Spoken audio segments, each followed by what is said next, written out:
Hello fellow gamers, welcome back to Action Games. Today I'm going to be doing a quick review on the Pulse Elite headphone set that I recently purchased. Got it in, I think they came out in February, and I've been using them for a little while, and now I thought I'd give you some of my thoughts on it. So to start out with, some of the pros of the Pulse Elite. It has great sound, very clear. The directional sound works way better than I thought it would. It's been very easy to detect where sounds are kind of coming from with that. I mean, it's not, perfect real world, but it's very good. The buttons, I'm very happy with where the button placements are now. You got just underneath here, you got the sound, and then the power. So a lot easier to get to those buttons compared to the Pulse 3D Elite. At least I thought so. And then for muting, it's right on the microphone. You pull the microphone out, it's got a mute button right on there that you can push to mute the microphone. Very handy. I like the button placement a lot. They're very comfortable to wear.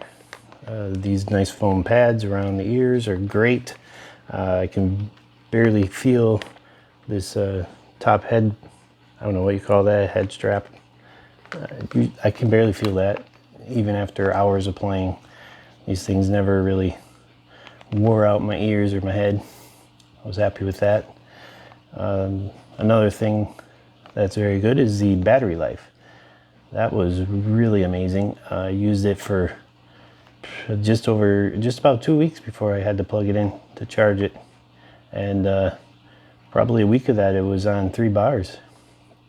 So I was very impressed with the battery life, and that was 3 to 5 hours of play, most every day, just to test these out. And the battery was amazing, I thought. And then just the design, I really like the design. You got this kind of thin look to it, very different than the Pulse 3D Elite, or Pulse 3D, these are Elite. Kind of space agey, I like that. And then you've got the wall mount for charging. That's very handy. I don't have anywhere to put it at the moment, but if you did, you just put that on the wall and then you set these guys on there and just hang them like that to charge. That's very cool. And they're ready the next time you need to use them.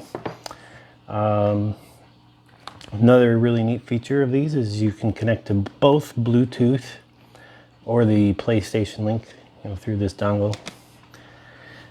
And you can actually do both of those at the same time, so that's kind of neat.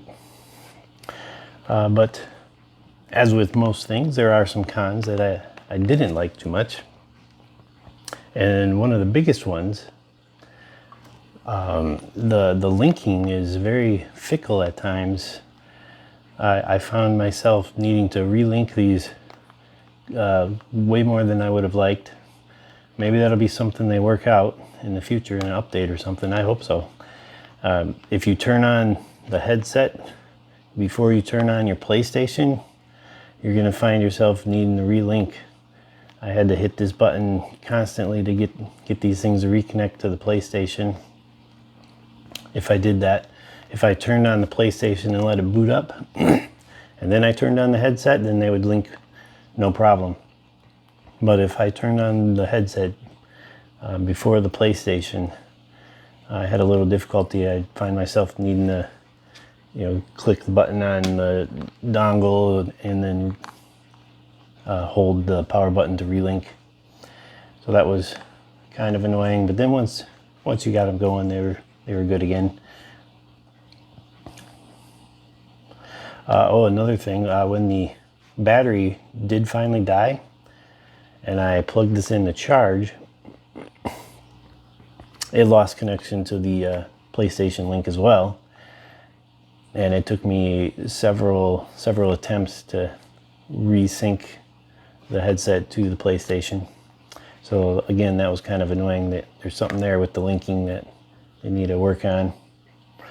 So another a little annoyance.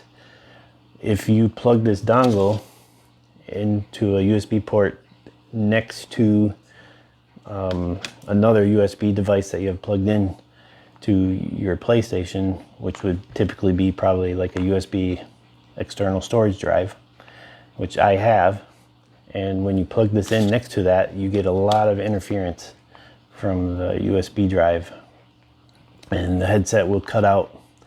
This happened with the Pulse 3D as well, but it wasn't so bad that I found it annoying.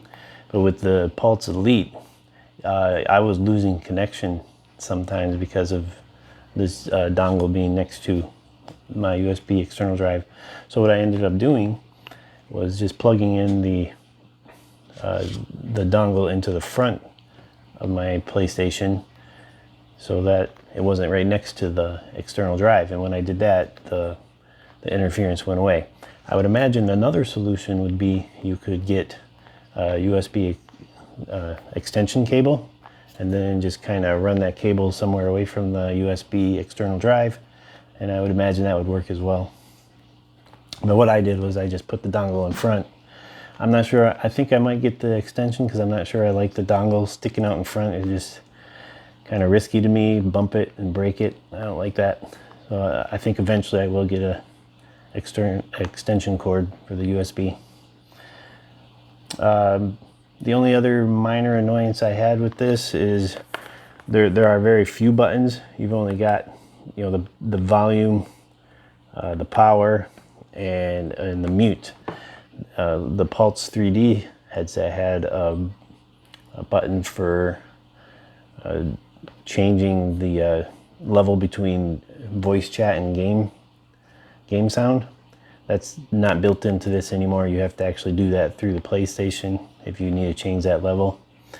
However, that being said, if you do click, I think it's the power button 3 times, it brings up the sound menu on your PlayStation, so you can still get there fairly quick. It's just not on the headset. This also doesn't have like that monitoring button where you could hear yourself talking, but that's probably minor. That's not a huge thing. And that's about it for these things, what I've found in the couple weeks that I've used them. Well, maybe about a month now that I've used them. Overall, I highly recommend these. These are very, very good quality sounding headsets. Probably the first time I've had a headset this good. And I imagine the linking issues will eventually be taken care of with an update. It is kind of annoying, but once you get going, you know, you don't have to worry about it again. And if you do, like I said, power on the PlayStation first, make sure it boots up, and then power on your headset, you'll be good. Otherwise, yeah, I'd probably give these like a 7 out of 10 stars. And I only do 7 because of that linking issue. If there wasn't a linking issue, this would probably be an easy 8 out of 10 stars, maybe even 9. They're very good sounding. I used the mic for a couple of videos, and my voice sounded pretty great there as well. So very good headsets.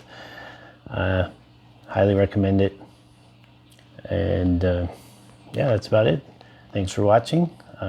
Hit that like and subscribe button for future videos, and I'll see you guys at the table. Bye.